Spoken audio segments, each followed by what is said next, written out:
Hey guys, what's up? It's me, Ida. Welcome back to my channel. So today this video is going to be all about the maximum hydration method for low porosity type 4 hair. So the maximum hydration method is a 5-step method to promote moisture retention and curl definition in natural hair. And initially it was created for people with low porosity hair and type 4 hair. So the creator of this method, her name is Miss DK, and she went by the name of Pink Cube because she herself has type 4 low porosity hair, and she was able to actually achieve maximum hydration, which means that she was able to see a curl pattern from her hair from the roots to the ends. Basically, her goal was to kind of show the natural hair community that yes, type 4B and 4C hair, they do have a curl pattern. She wanted to show everybody that yes, you can have a curl pattern, you can actually see your curl pattern, you just have to make sure that your hair is properly moisturized.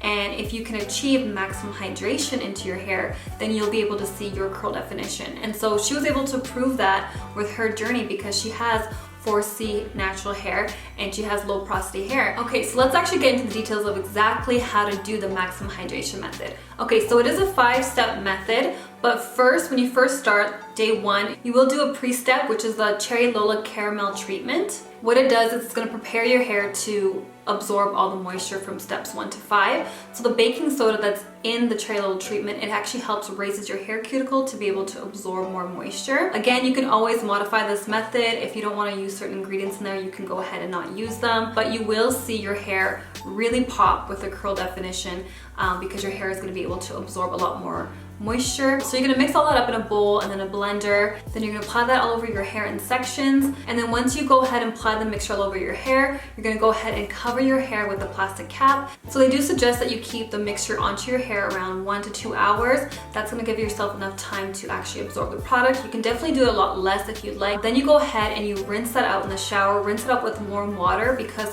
cold water is going to help seal your cuticles. And because we're not done with the whole process, you want your cuticles to be slightly open so that you can continue to absorb more product into your hair. So for the clarifying step, you're gonna go ahead and mix baking soda, water, and conditioner. And this is gonna be a silicone-free conditioner. So silicone-free because a lot of silicones will build up on your hair. So once you go ahead and mix all that in a bowl, go ahead and section your hair and apply that into your hair. Leave that onto your hair about 10 to 30 minutes. There are some people that modify this method and they'll go ahead and mix it with apple cider vinegar instead because that will definitely lower the pH.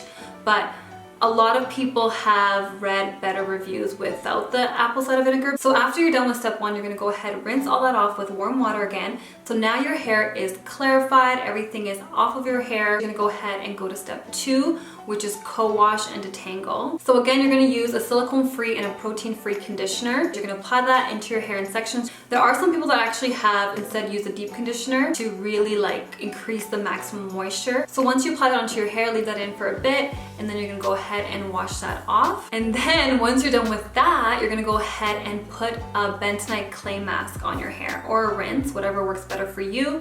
Again, some people have modified it and used Rosal clay, French clay, any other clay, but bentonite clay is definitely recommended because it does have a higher pH level than all the other clays, so it is going to be a lot stronger for your hair. It's going to raise your cuticles a lot more than the other clay masks. And personally, that is my favorite clay mask. I feel like I get the best results from that one. So once you apply everything onto your hair, I will leave that in for at least 30 minutes and cover your hair with a plastic cap so that you don't dry out the clay in your hair, because once it's dry in your hair, it's very, very hard to wash off. So the clay mask is going to further remove any product buildup on your hair, and it's going to slightly raise your cuticles so that you can allow your leave-in conditioner to absorb into your hair a lot better. So that leads to step 4, which is the leave-in conditioners. So again, you're going to section your hair and you're going to apply your leave-in conditioner, preferably a botanical conditioner is what she recommends. So anything natural, anything free of silicones. And so a lot of people were using the Kinky Curly Knot Today. I personally really like that conditioner. I just personally don't think it's moisturizing enough for me, but it definitely gives me a lot of good curl definition, and it really detangles my hair very well, and it absorbs into my low porosity hair very well. Step 5 is sealing in that leave-in conditioner with a gel.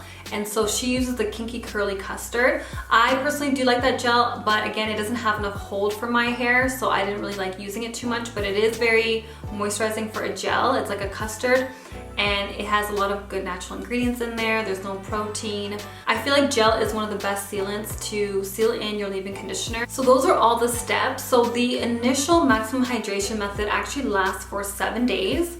So you're supposed to do it every single day for 7 days. For some people that was too much and they did it every 2 to 3 days, and they were still able to achieve maximum hydration. And so they say not to wait more than 3 days to do each step again. So the founder of this method, she was able to achieve maximum hydration on the 30th time that she did the method. I've never actually did the maximum hydration method from steps like 1 to 5 every single day for 7 days. But I did break it up into different pieces.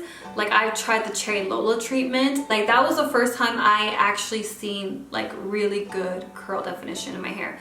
Curls that I never even thought that I had, to be honest. And of course I love Bentonite clay mask. I use that every like 3 months or so to kind of just reset my hair and detox my hair, take any type of mineral buildup that I have on my hair from hard water, any type of product buildup that I have, and it's really, really great. It really resets your hair. Your curl definition really bounces back.